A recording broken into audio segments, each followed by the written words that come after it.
Josh Penner from Emerson, Manitoba, 28 years old.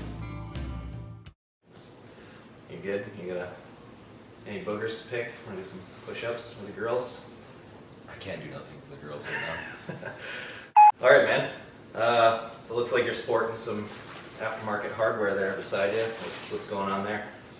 I've been having knee issues since the spring of 2013. I tore some cartilage and wrecked some other stuff in there. So I just finally got it fixed. This is the only time really because I'm busy farming and dirt biking in the summer. So I'll take a month off here and be good to go. Right on. That's your main job at the moment is farming? Farming Farming. and screwing around on my yard. So tell us a little bit about your riding career and where it's come from and where it's gone. Started when I was 10 years old. My dad brought me to my first race, and after that I was hooked.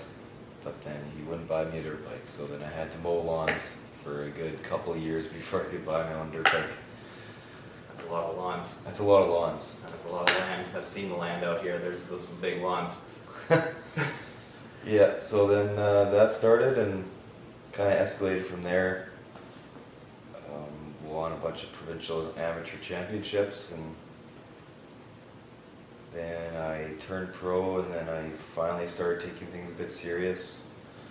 Did the Cap Nationals for about 4 years.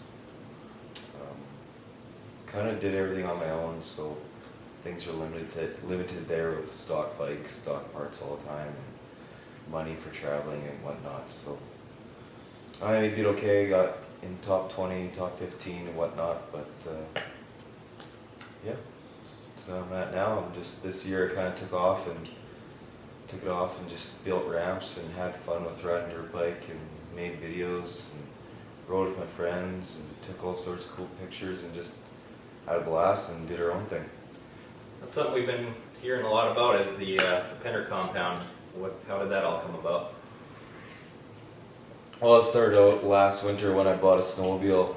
I just got a ramp too at the same time, and I just learnt ramps and started building jumps, and then the rider scope stepped in and saw what I was doing and realized what I was going after, and then he just named it the Penner compound, and then, I don't know, the name just stuck.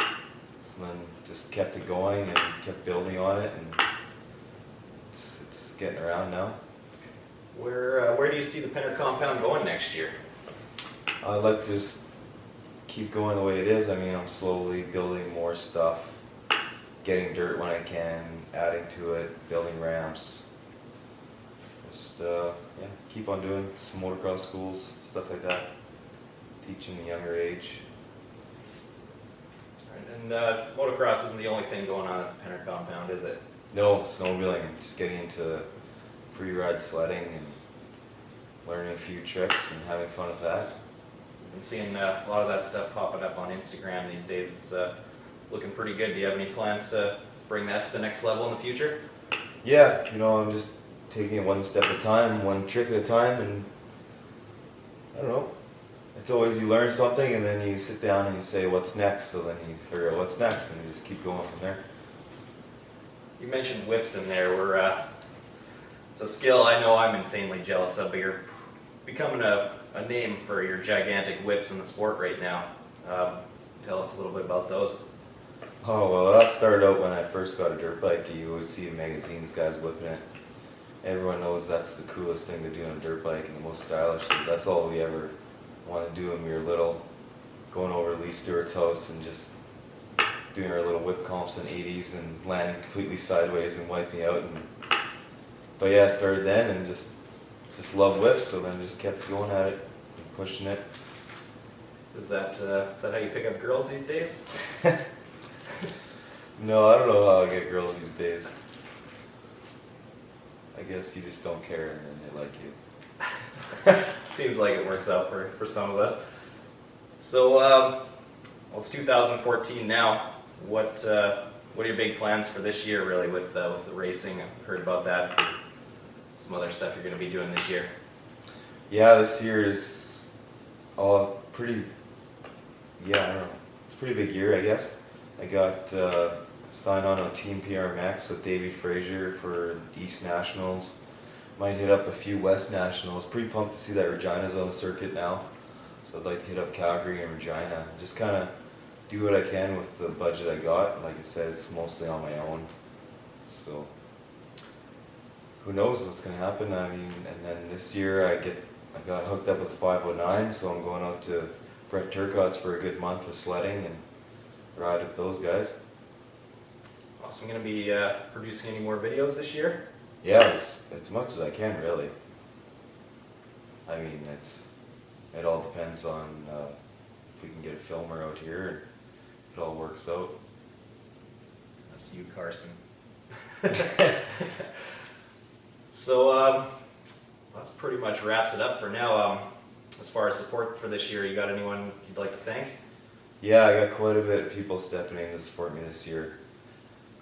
It's a big list, so I'm sorry if I miss anyone, but I'll start off with some really big names. 204 Skate Shop has always been there from the beginning. And 509's really stepped in a lot this year. Sandbox Kings, DVS, Trans-Canada Motorsports has been there for years. The Rider Scope, got Team PureMax, Novik, Hendel, Moto Seat. And parents have always been there whenever I need them, and you know, just good tight group of friends that are always behind me and pushing me to the next level. T-Bob just farted. He would. All right, well, I guess that's pretty much it. So everyone, be looking out for this guy on 4strokedirt.com.